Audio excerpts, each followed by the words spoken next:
কোটা সংস্কারের এক দফা দাবিতে উত্তাল সারা দেশ।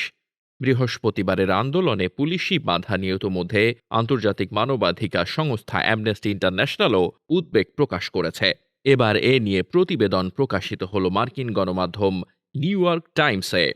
প্রতিবেদনে বলা হয়েছে, সরকারি চাকরিতে কোটা বাতিলের দাবিতে বৃহস্পতিবার রাজধানী ঢাকার প্রধান সড়কগুলো অবরোধ করেন হাজার হাজার শিক্ষার্থী। সম্প্রতি ঢাকার একটি আদালত সরকারি চাকরিতে কোটা পুনর্বহাল করার পর এ বিক্ষোভ শুরু হয়, যা ২০১৮ সালে সরকারি আদেশের মাধ্যমে বিলুপ্ত করা হয়েছিল। বুধবার আপিল বিভাগ নতুন রায় ৪ সপ্তাহের জন্য স্থগিত করলেও বিক্ষোভ থামেনি। বিক্ষোভকারী শিক্ষার্থীরা বিশ্বের অন্যতম জনবহুল শহর ঢাকার প্রবেশ ও প্রস্থান পয়েন্টের পাশাপাশি গুরুত্বপূর্ণ মোড়গুলো অবরোধ করে রাখেন। এর ফলে ব্যাপক যানজটের সৃষ্টি হয়। বিক্ষোভের কারণে ঢাকার একমাত্র মেট্রো রেল রুটও মারাত্মকভাবে ক্ষতিগ্রস্ত হয়।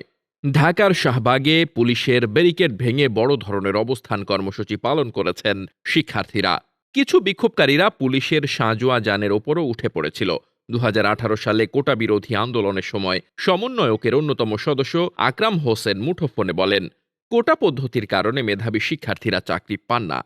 বাংলাদেশ ১৯৭১ সালে বাংলাদেশের স্বাধীনতা যুদ্ধে অংশ নেওয়া মুক্তিযোদ্ধাদের নাতি নাতনি সহ কোটাধারীদের জন্য ৫০% বেশি সরকারি চাকরি সংরক্ষণ করে। ছাত্র নেতারা বলছেন, এসব কোটা এখন অগ্রহণযোগ্য।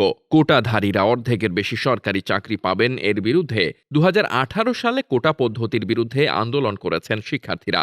সেই আন্দোলনের মুখে কয়েক সপ্তাহের ব্যাপক বিক্ষোভের পর বাংলাদেশের সবচেয়ে দীর্ঘকালীন প্রধানমন্ত্রী শেখ হাসিনার নেতৃত্বাধীন সরকার ঘোষণা করেছিল যে কোটা বাতিল করা হবে এবং মেধার ভিত্তিতে সরকারি চাকরি প্রদান করা হবে। ঢাকায় বৃহস্পতিবারের বিক্ষোভে অংশ নেওয়া ২০১৮ সালের প্রতিবাদ সমন্বয়ক আকরাম হোসেন বলেন, এবারের আন্দোলন অনেক বেশি সংগঠিত। তিনি আরও বলেন, ২০১৮ সালে আয়োজকরা সরকারের চোখ ফাঁকি দিয়ে মিছিল ও অন্যান্য সমাবেশের কথা ছড়িয়ে দিতে ভুয়া সামাজিক যোগাযোগ মাধ্যম অ্যাকাউন্ট ব্যবহার করেছিল। বাংলাদেশের সর্ববৃহৎ বিশ্ববিদ্যালয় ঢাকা বিশ্ববিদ্যালয় শিক্ষার্থীরা ছাড়াও অন্যান্য বিশ্ববিদ্যালয়ের শিক্ষার্থীরাও চট্টগ্রাম, কুমিল্লা, রাজশাহী ও সিলেট শহরে প্রতিবাদে যোগ দিয়েছেন। ছাত্র নেতারা জানান, বৃহস্পতিবার বাংলাদেশের দক্ষিণ পূর্বাঞ্চলীয় শহর কুমিল্লা বিশ্ববিদ্যালয়ে বিক্ষোভ ছাত্র ভঙ্গ করতে পুলিশ কর্মকর্তারা গুলি ও লাঠিচার্জ করেছে।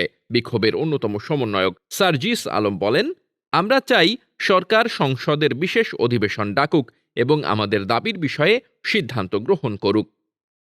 Desk report, বার্তাবাজার।